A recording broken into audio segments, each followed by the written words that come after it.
And now, our weekly message from the Nebraska College of Technical Agriculture in Curtis.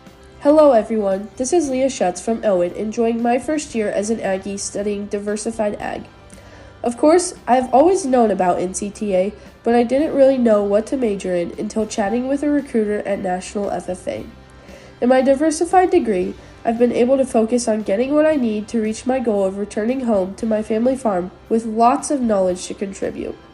One of the highlights from the year for me has been our crop judging team placing first as a team in our first two contests. I have also placed second overall individually and am super excited to head to Idaho this week for the National NACTA contest. I've also enjoyed being in the Women in Ag, Collegiate 4-H FFA, and Farm Bureau clubs. The networking within the ag industry through these clubs has been awesome. As a member of the Collegiate Farm Bureau, we have attended some very informative events, and the networking and industry exposure will help me launch a far more successful business. I hope more students like me will take advantage of this great college that was built for us. I would love to chat with any interested students and encourage everyone, regardless of their background, to consider careers in the ag industry. There's still plenty of time to enroll and join me in the fall semester.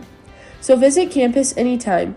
Look us up on ncta.unl.edu or call 1-800-3-CURTIS. Again, this is Leah Schutz, loving my choice to be an Aggie at NCTA.